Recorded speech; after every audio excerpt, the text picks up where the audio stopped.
Something deeply important is happening right now, and most people scrolling through their feeds have no idea just how significant this moment really is.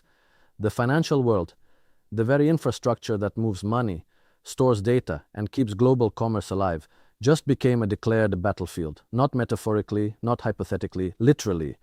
The Islamic Revolutionary Guard Corps, the IRGC, has looked directly at American banks, American tech companies, and American financial interests planted across the Middle East, and issued what amounts to a war declaration against the economic nervous system of the United States. And they didn't whisper it. They published it. They named names: Google, Microsoft, Palantir, IBM, Nvidia, Oracle, Amazon. They listed buildings, addresses, data centers, and cloud infrastructure, and they called it a target list. When a military force with missiles and drones starts circulating target coordinates for your company's offices, that is not a geopolitical abstraction. That is a direct message being delivered in the clearest possible language. And today, we are going to sit with that message, understand what it means, and trace exactly how the world arrived at this moment. The 2026 Iran war began on February 28, when the United States and Israel launched surprise airstrikes on multiple sites and cities across Iran, killing Supreme Leader Ali Khamenei and numerous other Iranian officials. That single fact should stop you in your tracks if you are thinking about this clearly. The United States and Israel did not simply bomb a military facility, they decapitated a sovereign government. They walked into the home of an 85-year-old man who had led one of the world's most consequential nations for over 3 decades, and they killed him, along with family members, along with officials, along with, according to Iranian counts, over 1,000 civilians in the first 2 weeks. The opening salvo on February 28 also killed about 170 people when a missile struck a girls' school adjacent to a naval base in Minab, near Bandar Abbas. That is not a footnote, that is the texture of what this war looks like on the ground. Now here is something that the American television networks have largely failed to place in proper context. This war did not erupt from a vacuum. It came at the tail end of a diplomatic process that was actually showing genuine signs of progress. Iran and the US held indirect nuclear negotiations in February, mediated by Oman, with the aim of reaching a deal to curb Tehran's nuclear program. The mediating Omani foreign minister described a positive push, though significant differences remained. So there were talks happening, real talks, mediated by a neutral party. And then, while those talks were still technically ongoing, the bombs fell. Think about what that communicates, not just to Iran, to every country on earth that might one day sit across a table from Washington. What does it say when your negotiating partner can launch nearly 900 airstrikes against you while your diplomats are still technically in dialogue? It says that negotiations are a stalling mechanism, not a genuine process. That is a lesson the entire world is absorbing right now, and it will reshape global diplomacy for decades. The current conflict bears little resemblance to last year's contained warfare. A drastic strategic pivot from degrading nuclear infrastructure to executing a decapitation strike against the Iranian leadership shattered the previous rules of engagement, dragging the region into an open-ended war of attrition with zero diplomatic off-ramps. This is the part that deserves the most careful attention. In the June 2025 operation, there was still a logic of deterrence, a framework of limits. You hit the nuclear sites, you exchange some missiles, a ceasefire gets brokered, and everybody steps back. That framework is now gone. When you kill the supreme leader, you have crossed a threshold from which there is no easy return. And the IRGC, which now operates under a new supreme leader in Mojtaba Khamenei, has made an institutional decision. If the enemy has declared that economic centers and civilian infrastructure are legitimate targets, then Iran will respond in kind on the same terrain using the same logic. The spokesperson for the Khatam al-Anbiya headquarters, described as IRGC owned by the United Nations, declared that the enemy left their hands open to targeting economic centers and banks belonging to the United States and the Zionist regime in the region. It warned that people of the region should not be within a 1-kilometer radius of banks. Read that again, a 1-kilometer radius.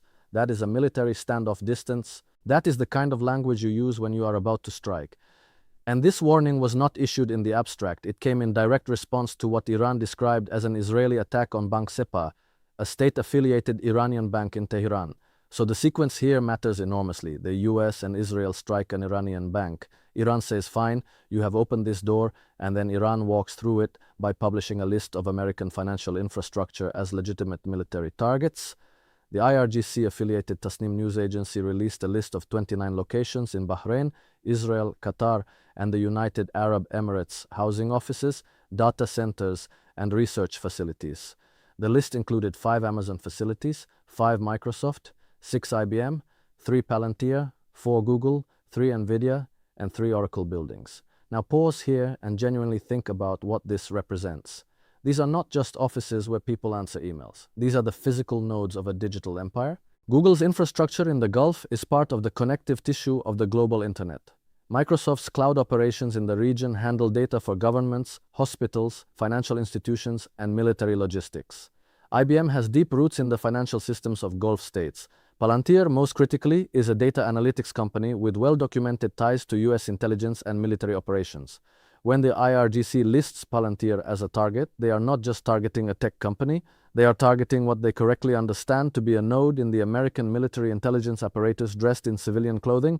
Iran has already attacked data centers in the Gulf, striking Amazon Web Services facilities in the UAE and Bahrain, and causing outages for banking, payments, enterprise, and consumer services in the region. The move threatens to upend tech companies' investments as well as AI expansion in the Middle East. OpenAI is building a 10-square-mile AI campus in the UAE called Stargate, which has involvement from Oracle, NVIDIA, and Cisco. Microsoft is reportedly planning to invest $15 billion in the UAE in the next 3 years.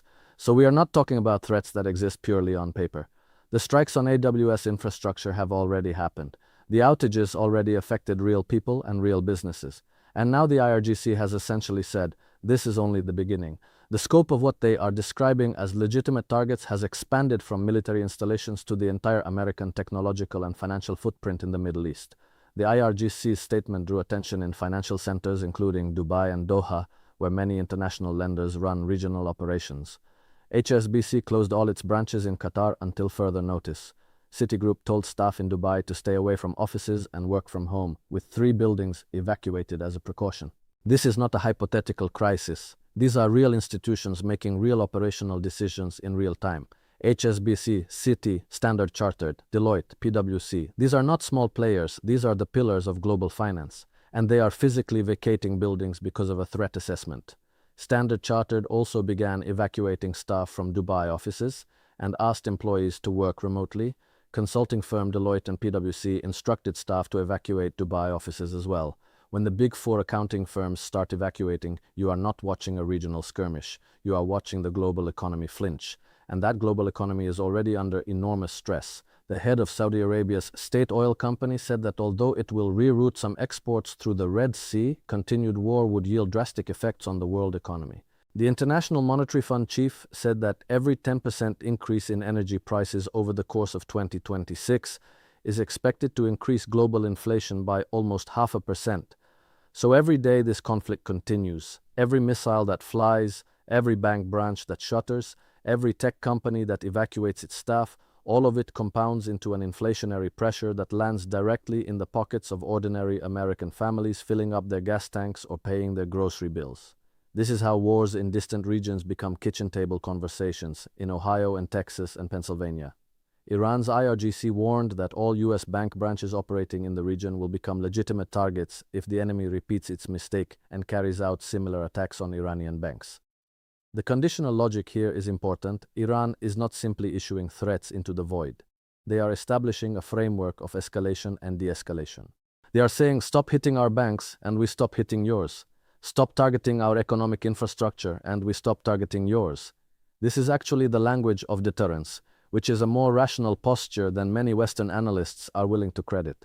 The problem is that deterrence only functions when both sides are willing to absorb consequences, and right now Washington appears to believe that Iran will eventually break before America does.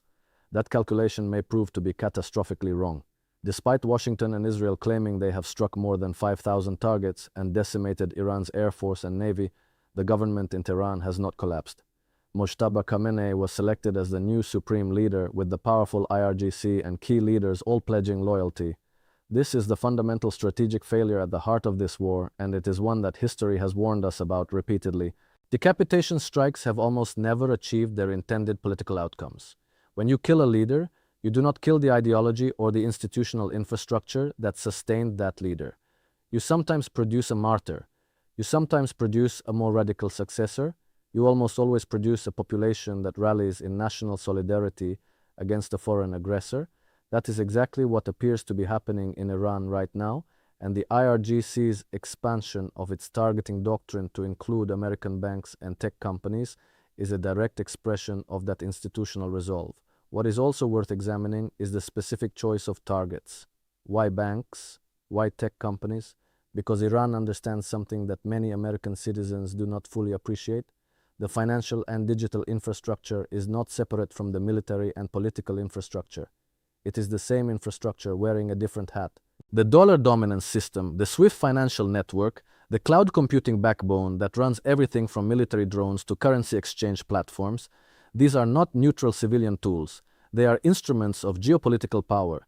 And Iran, after decades of being strangled by financial sanctions, routed precisely through this infrastructure, has developed a very clear-eyed understanding of what these systems actually do.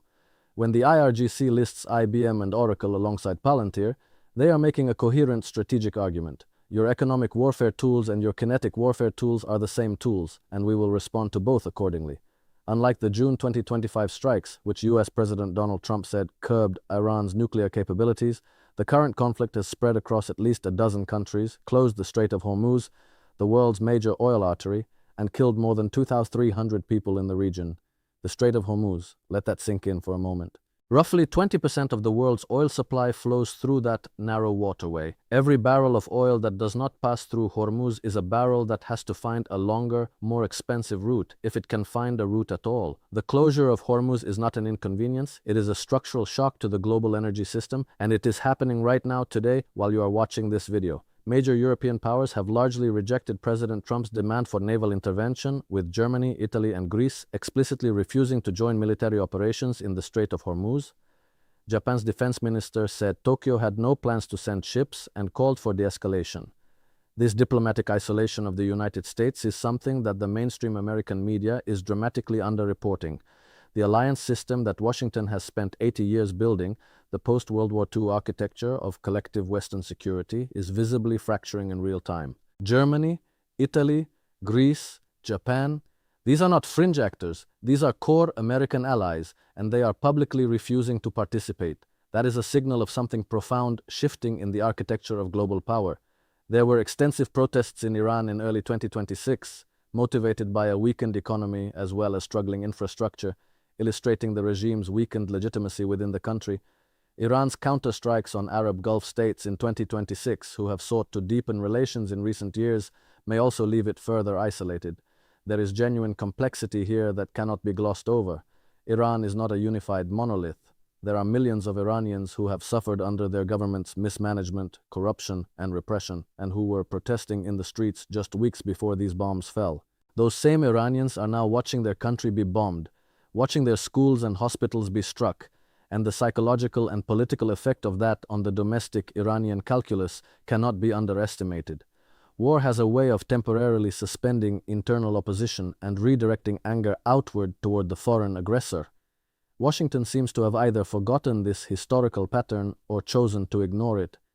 What we are witnessing right now, through the lens of this IRGC threat against American banks and tech companies, is the opening phase of what may become a restructuring of the entire global financial and technological order. If the IRGC carries through on its stated intentions and begins systematically targeting American cloud infrastructure, financial hubs, and data centers across the Gulf, the consequences will not be confined to the Gulf. A significant disruption to AWS in the UAE, for example, affects services that millions of people use globally. A coordinated strike on financial infrastructure in Dubai, one of the most important banking hubs on earth, sends shockwaves through commodity markets, currency markets, and credit systems worldwide. And the American companies whose names now appear on that Iranian target list, their shareholders, their boards, their employees, are now confronting a reality that no quarterly earnings call had prepared them for. The Middle East expansion strategy that was supposed to define the next decade of American tech dominance has, in the space of 17 days, transformed into a liability and a physical danger. The deeper question that all of this forces us to ask is a simple one, though the answer is anything but simple. Was this worth it? Was the strategic objective, whatever that objective truly was, worth the cost of a regional war that has now killed over 2,000 people, closed the world's most critical oil artery, pushed the global economy toward inflationary shock, driven America's closest allies into public opposition, and handed the IRGC the moral and strategic justification to declare American banks and tech companies legitimate military targets? That question will be debated by historians for generations. But for the people evacuating offices in Dubai right now, for the bank employees being told to work from home, for the tech workers whose data centers just got bombed, and for the American families who will feel this in their energy bills and their retirement accounts, the answer to that question already has very real and very immediate consequences.